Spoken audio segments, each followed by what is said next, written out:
Dans un comté lointain, au nord du 42e parallèle, un groupe de guerriers fraîchement assemblés se prépare pour le moment de vérité.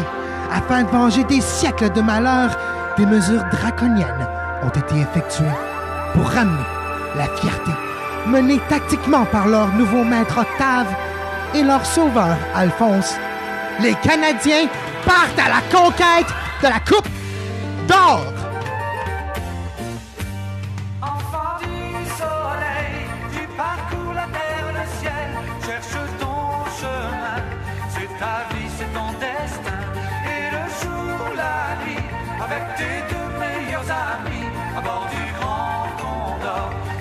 Cherche la Coupe d'Or. Sur la transversale, spéciale sur la Coupe d'Or. Sur la transversale, spéciale sur la Coupe d'Or. Bonjour, bonsoir et bienvenue à Sur la transversale spéciale sur la Coupe d'Or. Et pour parler de cette merveilleuse aventure qui débute la semaine prochaine pour la phase de élimination, Mathias Valence. Mathias, bonsoir. Bonsoir à tous. Ça va bien? Ça va, oui. Pour commencer, Mathias, vraiment, vous pouvez suivre Mathias sur Twitter et partout à Coufran MLS. Mathias est responsable du contenu francophone sur MLSsoccer.com. Mathias, quand on regarde la phase de groupe du Canada, qui s'est terminée hier soir par un surprenant 0-0 contre le Honduras, ça fait du bien, je dois te dire. Qu'est-ce qui t'a le plus surpris? Les résultats, mais qu'est-ce qui t'a le plus surpris du Canada? En fait, ce qui m'a surpris du Canada dans ce premier tour de la Gold Cup, c'est en fait l'effectif choisi par Octavio Zambrano qui arrive bien à faire tourner son équipe sans que ça ait des conséquences négatives. C'est un effectif rajeuni. On voit qu'il y a un nouveau départ avec quand même à côté certaines valeurs sûres, certains joueurs d'expérience comme Bernier. Et il y a ça, et parallèlement, en même temps, il profite quand même un petit peu du travail de son prédécesseur, parce que par exemple, un Samuel Piette et d'autres ont l'expérience en plus, et là, ils peuvent devenir des joueurs importants de cette équipe-là. Et la mayonnaise, la sauce, elle prend assez rapidement. Les résultats, je suis surpris et pas surpris, parce que tout le monde est surpris par les résultats, mais moi, peut-être pas forcément, en fait. Non, et c'est la Coupe d'Or, la Gold Cup, qu'on appelle la Baby Gold Cup, dans le jargon, c'est la Coupe d'Or qui n'a pas de billets pour la Coupe des Confédérations. Donc, il y a certaines équipes B, même C, dans certains cas, quand on regarde celle du Mexique surtout. Donc, c'est toujours un tournoi qui est un petit peu plus ouvert. Puis, de là à dire ouvert, peut-être pas ouvert pour le Canada, on n'est pas encore rendu là. Il y a encore beaucoup de chemin à faire, mais après 3 matchs, mais surtout après les 2 premiers matchs, la révélation pour le Canada, c'est Alphonso Davies. Alphonse, c'est très incroyable quand on pense qu'à 2 mois, on ne répondait pas à nos questions en disant « Oh, je pense que c'est encore 3-4 ans avant qu'Alphonso Davies puisse être éligible pour le Canada. » Du jour au lendemain, ils ont réussi à faire les papiers, à faire tout ce qui était la paperasse. Alphonso Davies, Canadien, débute à Montréal, Curaçao sur un match amical. Premier vrai match, 2 buts, suivi d'une autre performance d'1 but. Est-ce que tu as déjà imaginé un joueur canadien de 16 ans être capable de déjà être à moitié chemin du record du plus grand nombre de buts canadiens dans la Gold Cup? Non, honnêtement, c'est vrai que c'est un phénomène et il se montre et il se met en avant. Et c'est intéressant pour lui parce que c'est là qu'il va être vu, peut-être plus qu'en MLS, et tant mieux pour lui d'ailleurs, parce que tout le monde s'excite avec Alphonso Davies. Il ne faut pas oublier qu'en MLS, il a encore aucun but, aucune passe décisive, alors qu'à la Gold Cup, il éclate les écrans. Et ce qui est bien, c'est qu'il n'y a pas que ses buts qui font parler de lui, parce que notamment lors du match contre le Costa Rica, il s'est mis en valeur à de nombreuses autres reprises, parce que on peut se dire, ah tiens, là, comme tu dis, il est à mi-chemin, évidemment, c'est ça qui attire le regard. Mais après, quand on veut le suivre de plus près, on va se dire, ok, il a 16 ans, on va être un peu tolérant avec lui, mais il ne faut pas qu'il fasse juste marquer des buts, parce que ça doit être un joueur qui montre plus que ça, et ce plus que ça, il le montre aussi. Et ça, c'est très intéressant. Non, il y a un contenu canadien très important, évidemment, c'est l'équipe canadienne, mais je veux dire un contenu montréalais aussi avec l'équipe canadienne. On a mentionné Patrice Bernier, Maxime Crépeau qui a eu un temps de jeu inespéré lors du premier match, lors d'une blessure de Milan Borjan, et Anthony Jackson-Hamel qui a aussi bien performé lors du premier match surtout. Est-ce que la délégation montréalaise, est-ce que tu sais à quoi tu t'attendais, Mathias? C'est quelque chose de surprenant parce que ça fait longtemps qu'on n'a pas eu une délégation nécessairement montréalaise ou québécoise à la Gold Cup. Est-ce que c'était un peu les résultats et les performances auxquelles tu t'attendais? Ouais, il y a eu une Gold Cup où il y a eu, je pense, 6 ou 7 joueurs de l'Impact quand ils étaient en D2. C'était en 2007, si je ne me trompe pas. La dernière fois qu'ils sont rendus en semi-finale, donc c'était peut-être une bonne raison, mais c'est ça. Oui, et là, mais en fait, en plus, c'est un contenu montréalais, on va dire, qui est divisé en deux. Parce que d'un côté, on a Patrice Bernier, le joueur d'expérience qui doit apporter son expérience au groupe en plus de performances sur le terrain. Et quand il est sur le terrain, ça s'est bien passé pour lui. Et de l'autre côté, il y a des jeunes. Et les deux jeunes aussi sont dans des situations tout à fait différentes.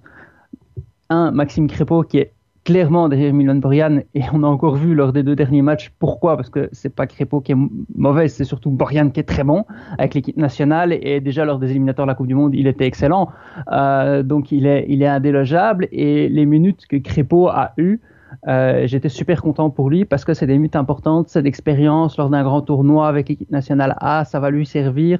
Faut pas oublier qu'il reste sur un très très bon match avec l'Impact à Toronto, et donc il faut qu'il continue sur cet élan pour que quand il revienne à Montréal, ils disent moi j'ai fait le pas en avant là qu'on attendait de moi, et qu'au lieu d'être officiellement deuxième gardien, qu'ils se disent non, là je suis candidat à prendre la place de Bush et je veux être son concurrent. Et donc ce temps de jeu c'est une bonne chose pour lui, et il apprend, il est dans un autre contexte, tout est bon pour lui. À côté de ça, il y a Anthony Jackson-Hamel qui lui n'est pas là avec la garantie d'être sur le banc. Il peut être titulaire. On a vu quand il était monté au jeu à Montréal contre Curaçao, il a été très bon, il a été meilleur que Larin avant lui, et Larin n'est pas là. Alors maintenant c'est Cavallini qui a la place de numéro 1. On dirait qu'Octavio Zambrano l'aime beaucoup. Le match que Jackson Hamel a commencé, ça n'a pas été un match extraordinaire, mais c'était pas le match le plus facile non plus pour lui, et je pense que de nouveau cette expérience lui a été utile, ça a servi. Et c'est un peu quelque chose qu'on peut beaucoup retirer de cette Gold Cup pour beaucoup de joueurs canadiens, que ce soit Marc-Anthony Kaye, Anthony Jackson-Hamel, d'autres jeunes. C'est de l'expérience qu'ils accumulent parce que la grande échéance, c'est pas maintenant. Maintenant, c'est seulement le début de l'aventure.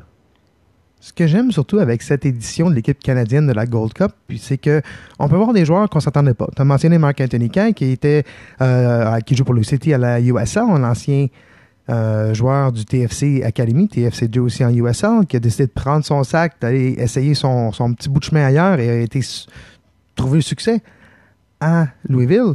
Donc, il réussit à trouver un succès jusqu'à l'équipe nationale, même jusqu'à une certaine un joueur de rôle, qui avait un rôle à jouer lors de peut-être le rôle un peu sale, mais qui avait joué, parlant de rôle sale, Samuel Piette, un joueur qu'on n'a pas nécessairement la chance de voir jouer très souvent, parce que d'habitude, il joue en 2e, 3e division en Espagne ou en Allemagne, et c'est des places qu'on n'a pas nécessairement accès facilement pour voir les matchs, ou légalement pour voir les matchs. Samuel Piette a créé une certaine engouement présentement à Montréal. Plusieurs partisans pensent que c'est le joueur que l'Impact devrait se tourner durant ce transfert, d'aller le chercher, et c'est quelque chose qui serait dans le domaine du possible. Est-ce que Samuel Piette est peut-être un baume sur les plaies de l'Impact en Ligue maintenant?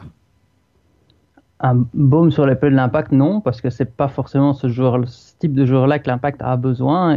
Il est hyper équipé en milieu de terrain. Alors maintenant, si l'Impact veut attirer Samuel Piette, a priori, j'ai rien contre, mais il faut qu'il fasse le ménage, quoi. Faut pas dire on va aller chercher Piette. Quand l'Impact a été cherché à Rigui, tout le monde a dit encore un milieu de terrain à vocation défensive. Mais on en a déjà beaucoup. Puis quand Arrigui est parti, enfin il est parti. De toute façon, on n'en avait pas besoin. Donc si on n'en avait pas besoin d'un, pourquoi on en aurait besoin d'un autre? Donc c'est clair que il faut faire des choix à un moment donné, et il y a peut-être des positions où il y aurait plus de besoin du côté de l'Impact, et aussi des types de joueurs dont il y aurait plus besoin. Mais peut-être que Piette, dans un premier temps, pourrait entrer dans cette catégorie de joueurs qui seraient peut-être pas forcément titulaires, pas forcément remplaçants. Quoique, vu ce qu'il montre en équipe nationale, tu es international canadien, tu es un de ceux qui joue plus en équipe nationale. Donc, t'as pas envie d'être sur le banc, t'as envie de continuer, t'as envie de progresser pour continuer ta carrière avec l'équipe nationale. Donc, lui, peut-être qu'il voudrait des garanties dans son prochain club aussi. On a parlé des joueurs québécois, mais un joueur qui a vraiment attiré mon attention avec l'équipe canadienne durant ses 3 premiers matchs, qui pourrait même être considéré la colonne vertébrale littérale de l'équipe canadienne, Scott Arfield. Au milieu, il a une performance souvent pas de but, pas de points. C'est pas une performance sur le tableau indicatif, mais c'est vraiment une performance sur le terrain qui contrôle, sauver des buts, créer des buts. Scott Arfield est nouvellement canadien aussi, donc fait partie de cette nouvelle, pas nécessairement la nouvelle génération, mais cette nouvelle quote-unquote batch de players qui sont éligibles avec l'équipe canadienne. Mathias, est-ce que Scott Arfield est un cadeau que l'Écosse a fait au Canada? Je ne sais pas si c'est un cadeau dans la mesure où je ne sais pas si l'Écosse en aurait eu vraiment l'utilité. Mais en tout cas, ce joueur-là, moi aussi, m'impressionne beaucoup, honnêtement, pendant la Gold Cup. Il fait partie des joueurs importants de l'équipe. Et tout à l'heure, je disais, c'est bien parce que Octavio Zambrano peut faire tourner son effectif sans que ça se voit trop. Malgré tout, surtout pour le long terme, il faut quand même des joueurs qui sont, comme tu le dis, la colonne vertébrale de cette équipe-là. Il faut une base avec laquelle travailler, certains incontournables, peut-être pas 11 au début forcément, mais peut-être pour en arriver là à un moment donné. Et Arfield, il a directement pris cette place-là dans l'équipe. Ses prestations sont très bonnes. Il y a des attentes envers lui, vu le niveau où il joue. Il n'y a pas beaucoup de Canadiens qui jouent à ce niveau-là en ce moment. Il y en a beaucoup moins que par le passé. Ça, c'est un autre problème. Et là, il répond aux attentes. Donc, ça, c'est très bien. Il le fait directement, que ce soit individuellement ou collectivement. Et donc, je pense que tout le monde doit se réjouir de ça. Quand on regarde les possibilités maintenant pour le Canada, c'est peut-être la Jamaïque, c'est peut-être l'équipe qui a le plus grand pourcentage d'être les adversaires de l'Impact, c'est méchant lapsus, du Canada en quart de finale. Mathias, est-ce qu'il y a une possibilité, si c'est une équipe comme la Jamaïque, que même le Canada pourrait pousser cette Gold Cup jusqu'en demi-finale? On a parlé au début de demi-finaliste, ça fait depuis 2007, dernière fois que le Canada a été en demi-finale de la Gold Cup, donc 7 ans. 7 ans de malheur, 7 ans de misère. Je suis pas mal sûr que quelqu'un qui a brisé un miroir en 2007, à quelque part avec l'équipe nationale... 10 ans! Ouais, oui, on est rendu à 10 ans même, c'est vrai, on est rendu à 10 ans. J'ai manqué 3 ans quelque part. Mais Mathias, c'est quoi le plafond? C'est quoi le plafond de l'équipe canadienne? Est-ce qu'une demi-finale est envisageable avec la possibilité peut-être d'avoir la Jamaïque encore? Oui, parce que la Jamaïque, c'est une équipe prenable. On connaît quelques joueurs du côté de Montréal. Un qui y a joué, jouer est un grand mot, c'est notre ami Romario Williams. Et un autre qui n'y a pas joué, mais qu'on a beaucoup suivi avant la première saison de l'Impact, puisque c'était le premier choix du Super Draft, lui ou Andrew Wenger, c'est Darren Mattox. Et c'est donc deux joueurs qui n'ont pas été des foudres de guerre en MLS. Donc on connaît, on sait un petit peu ce que vaut la Jamaïque. Et oui, c'est une équipe qui est prenable pour le Canada, qui est à peu près, je dirais, du même niveau dans l'absolu. L'avantage que la Jamaïque a peut-être, c'est que certains joueurs sont plus habitués de jouer ensemble. Reste que on voit, et je citais encore un Montréalais, un néo-Montréalais, cette fois-ci c'est Sean Francis qui est dans l'équipe et qui n'est pas appelé souvent, il est appelé surtout quand il y a beaucoup d'absents et c'est le cas lors de cette Gold Cup. Donc c'est pas la Jamaïque la plus forte non plus et c'est pas le Canada le plus fort non plus pour des raisons différentes parce que l'équipe est en pleine reconstruction et son premier tournoi avec son nouvel entraîneur. Donc j'évaluerais les chances à 50-50 d'un Canada-Jamaïque, oui. Mentionné nouvel entraîneur, Octavio Zambrano, premier tournoi compétitif avec l'équipe nationale senior, invaincu encore après 3 matchs. Mais surtout, ce qui a retenu l'attention, c'est l'attitude, c'est la confiance que Zambrano a déjà réussi à insuffler à ses joueurs. Ses joueurs ont grandi d'environ 10 cm, ont une confiance avec le ballon que j'ai pas vue depuis, moi, depuis que je suis l'équipe, jamais. Puis qu'on n'a sûrement pas vu depuis jamais avec le Canada. Qu'est-ce qui t'a le plus impressionné depuis que Zambrano coach le Canada? Pour revenir sur ta remarque sur la confiance, je me souviens du temps de Frank Yallop, on voyait le Canada qui jouait très en confiance aussi. Et Frank Yallop, faut quand même souligner son rôle pour le Canada. Tantôt, tu parlais justement de Scott Arfield, la naturalisation et les joueurs, pas la naturalisation, mais les nationalités des joueurs qui choisissent de jouer pour le Canada. Et jusqu'à la période, en fait, avant Frank Yallop, il y avait un énorme problème côté canadien, c'était que les joueurs qui étaient en Europe ou qui étaient loin, c'était loin voyager, ils voulaient pas trop. Frank Yallop, il en a convaincu quelques-uns de faire l'effort de venir au Canada. Et à cette époque-là, c'était un petit peu ça, la confiance. C'était on a envie de jouer pour le Canada. Et le Canada avait de nouveau des joueurs qui avaient envie de jouer pour l'équipe nationale. Et ça a insufflé une autre sorte de confiance, mais c'était aussi une grande confiance. Et là, comme tu le dis, on voit les joueurs qui sont en confiance sur le terrain.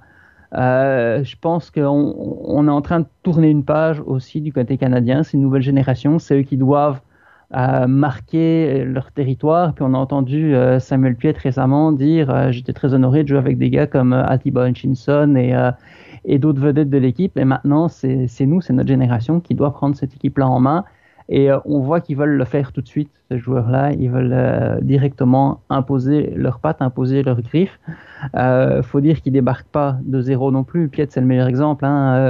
On dit Zambrano a fait quelque chose. Faut pas oublier qu'il profite quand même pas mal du travail de son prédécesseur, parce que pendant les 4 ans qui viennent de s'écouler, justement, les jeunes comme Piet et autres ont eu du temps pour s'aguerrir à l'équipe nationale et pour arriver. Et honnêtement, la génération qui vient de passer, malheureusement pour elle, je vais pas dire que c'était une génération sacrifiée, mais en tout cas les 4 ans qui viennent de passer, c'était très difficile. Je me souviens de Johnny Miatis qui nous disait à coup franc après l'élimination, après le massacre au Honduras où le Canada va encaisser 7 buts, il dit les 4 prochaines années où vous pouvez oublier ça. Et finalement, faut pas oublier que le Canada, et je vais revenir à quelque chose qu'on disait en début d'émission avec les résultats, le Canada, lors des éliminatoires de la Coupe du Monde, n'a fini qu'à un seul point du Honduras à la 3e place du groupe, en gagnant au Canada contre le Honduras. Donc, quand on dit, c'est surprenant le Canada qui fait match nul contre le Honduras, mais le Canada a battu le Honduras il n'y a pas longtemps, dans un match compétitif avec les deux équipes à leur meilleur. Donc, il y a quand même quelque chose, il y a quand même certaines bases qui sont là, et le fruit était très, très, très, très loin d'être mûr. Et là, le fruit commence à mûrir et Zambrano arrose d'autres parties de l'arbre qui ont besoin d'être arrosées. Pour terminer, Mathias, aujourd'hui, la Gold Cup en général, si on regarde les performances de certaines équipes, il y a certaines surprises, certaines déceptions, mais qu'est-ce qui t'a le plus surpris ou qu'est-ce que tu as le plus apprécié de cette Gold Cup jusqu'à présent? Présentement, il y a les États-Unis qui se contre le Nicaragua, mais qu'est-ce qui t'a le plus impressionné jusqu'à la fin du groupe C jusqu'à présent? Mais c'est en fait deux questions très différentes, parce que ce qui m'a le plus surpris, évidemment, c'est toute l'histoire autour de Florent Malouda et de la Guyane. Oui, je t'entends rire, et c'est un peu un vaudeville typique de la CONCACAF. Le joueur peut pas jouer, mais il peut être sélectionné, et puis c'est seulement quand il joue. Enfin, je pense que ceux qui ont suivi, je vais pas tout répéter, ceux qui n'ont pas suivi, l'histoire est tellement longue qu'on va faire une émission de 2 heures. Ce qui m'a le plus impressionné, je dirais que pour le moment, c'est quand même le Canada, la bonne surprise de cette compétition. Et en dehors de ça, la Martinique aussi. J'ai bien aimé ce que la Martinique a montré. Un bon match contre les États-Unis, ils étaient menés, ils reviennent, ils passent proche de l'égalisation. Ils égalisent, et puis les États-Unis reprennent l'avantage, ils passent proche de réégaliser, de prendre un point contre les États-Unis qui s'y attendaient vraiment pas. Et c'était très très intéressant. La Martinique qui bat le Nicaragua. Le Nicaragua, c'est une des équipes les plus faibles de la compétition. Je suis tout à fait d'accord. Mais bon, la Martinique, c'est une petite île. Puis avant, ils disaient, de toute façon, on n'est pas plus fort qu'eux. Nous, on va faire de notre mieux, on verra bien. Puis leur mieux, c'était bien. Donc cette équipe martiniquaise était assez rafraîchissante. Donc finalement, c'est un département, un territoire français qui sont pas des membres de la FIFA, qui ont fait des hauts et des bas surprenants de ce premier tour. Mathias, merci beaucoup pour ton temps aujourd'hui. Ça m'a fait plaisir. On va prendre une petite pause, on va réécouter l'intégrale de Sur la transversale, Coupe d'or. Dans un comté lointain, au nord du 42e parallèle, un groupe de guerriers fraîchement assemblés se prépare pour le moment de vérité. Afin de venger des siècles de malheur, des mesures draconiennes ont été effectuées pour ramener la fierté, menée tactiquement par leur nouveau maître Octave et leur sauveur Alphonse. Les Canadiens partent à la conquête de la Coupe d'or!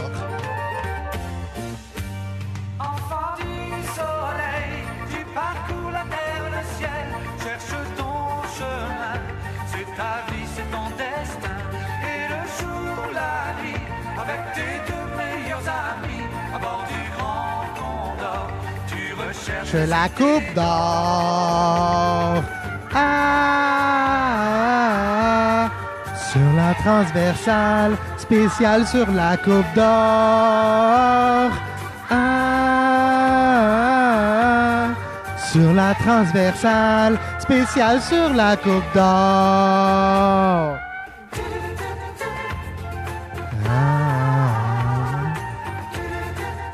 Oh, la Coupe d'or.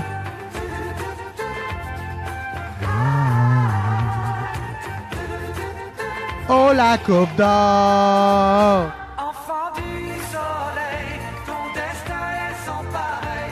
L'aventure t'appelle, n'attends pas et cours vers elle. Sur la transversale, spéciale sur la Coupe d'or. Et re-bienvenue à Sur la transversale, spéciale sur la Coupe d'or. Sur la Coupe. On est sur la Coupe. Canada, en quart de finale, probablement contre la Jamaïque. Surprenant? Oui. Non, comme Mathias disait aussi plus tôt. Il y a certains signes, certains progrès qu'il y avait avec Benito. Mais avec Zambrano ou Octavio,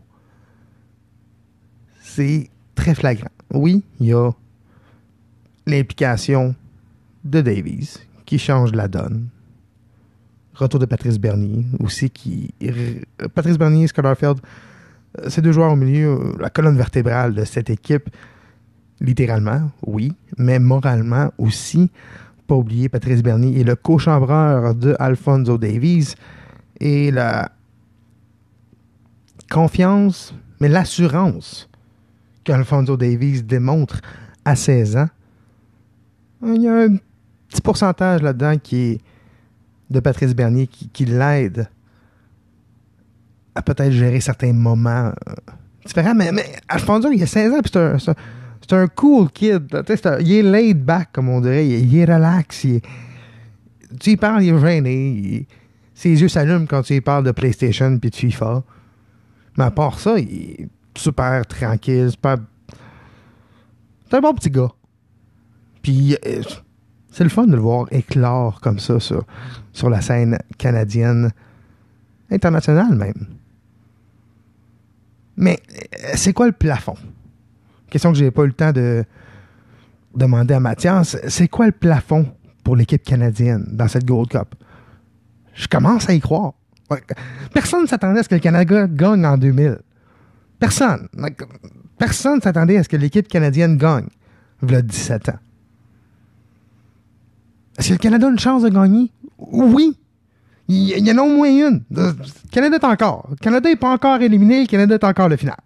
Le Canada a une chance d'aller plus loin. Les Canadiens partent à la conquête de la Coupe d'or. Je te le dis. Ici, on a entendu la première fois, là, ici sur le transversal.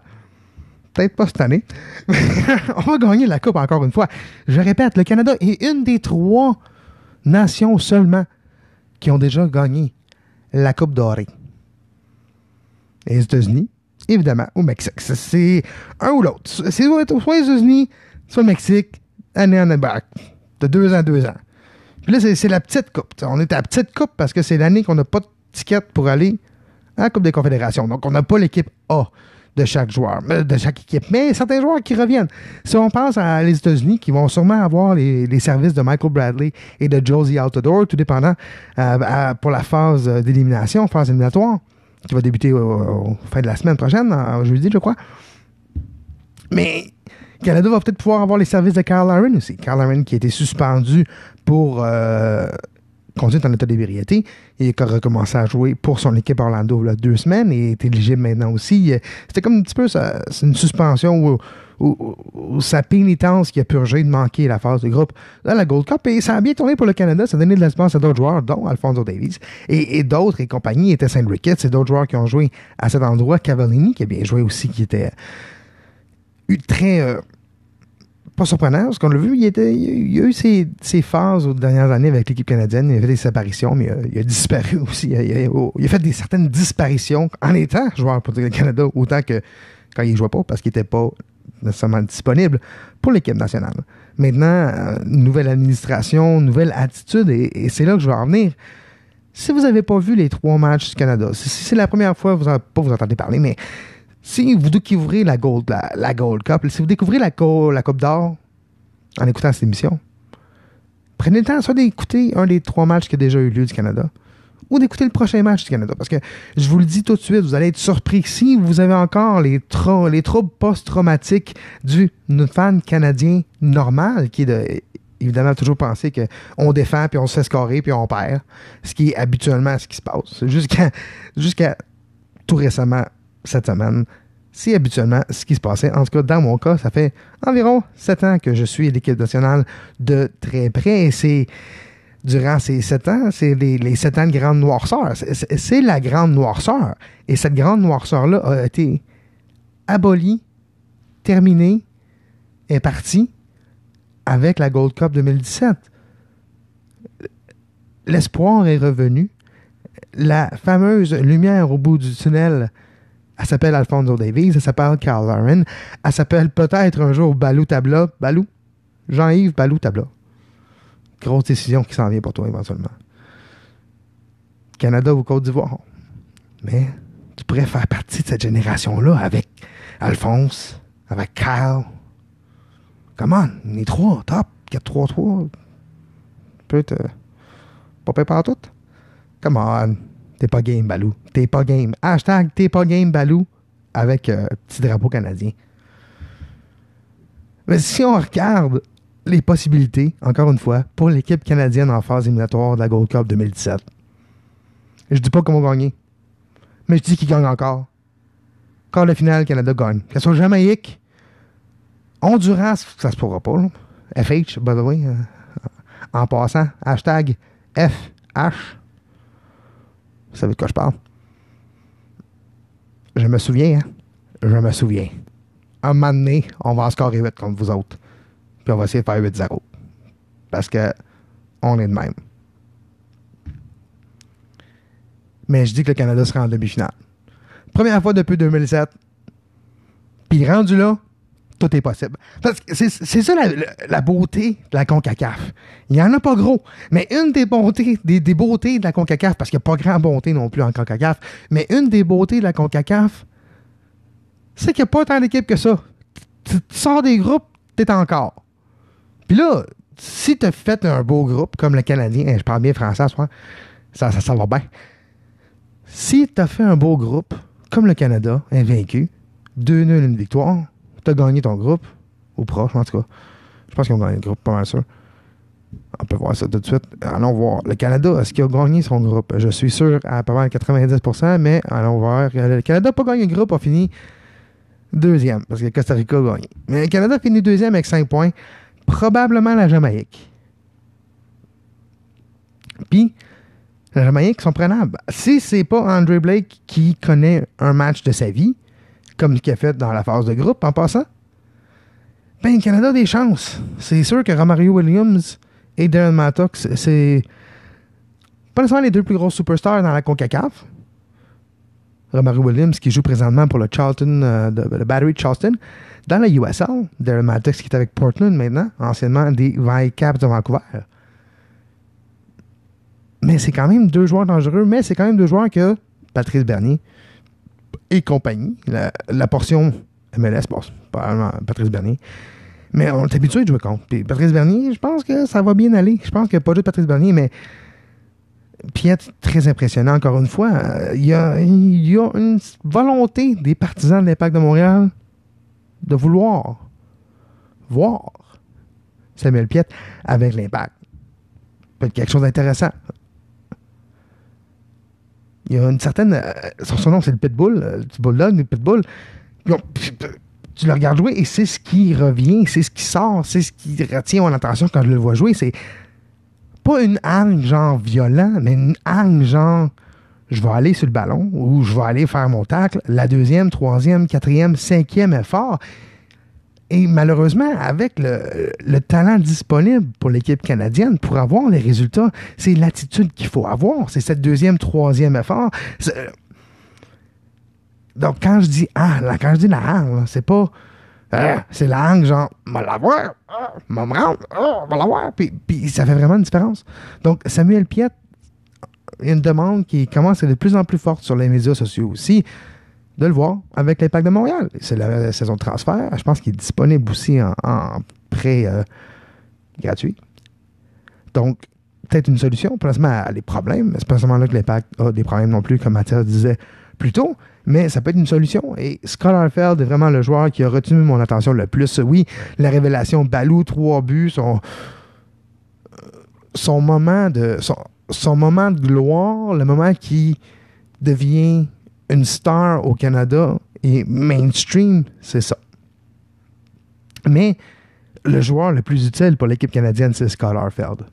Boîte à boîte, comme on dit en anglais, il est là. Défensivement, offensivement, créativement, réussit à placer ses coéquipiers. Sur le deuxième but de Davies lors du premier match, le premier but c'était l'échappée, le deuxième but c'était le magnifique centre. Et Arfield ne visait pas nécessairement Davies sur le jeu, mais il plaçait le ballon dans une zone dangereuse avec un angle et une force, donc il n'y avait pas de joueur présent de l'autre équipe pour le prendre, et c'est Alfonso qui était dessus, et il a marqué one touch. Donc Scott Arfield est probablement la raison pour le quoi le Canada est en quart de finale. Si je suis un directeur général de la Major League Soccer, si je suis le directeur technique, si je suis le négociateur ou un scout, Scott Arfield, là, son jeu physique, il est en Premier League l'année passée avec Burnley. Là, Burnley est encore en Premier League, donc il y a ça de bon. Donc on va voir s'il y a beaucoup de temps de jeu, mais un contrat de joueur désigné en MLS pour Scott Arfield, je pense que ça pourrait être une option peut-être pas sexy. Peut-être que joueur désigné, c'est un peu trop. Peut-être que c'est un joueur d'argent d'allocation ciblé ou général. Mais ça pourrait être une solution, Scott Arfield, pour plusieurs équipes. C'est un joueur que je verrais très bien avoir beaucoup de succès en Major League Soccer.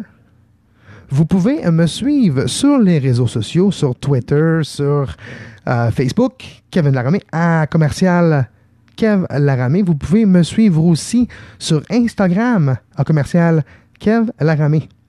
Il y a un pattern, à commercial Kev Laramé, pas mal partout. Vous pouvez entendre la version sur demande, la version balado-diffusion de l'émission sur iTunes, Stitcher, Feedburner, Podbay Player, partout où vous écoutez vos balados sur la transversale est maintenant disponible, Google Play Store, iTunes Store et aussi sur le site internet sportspodcastingnetwork.com.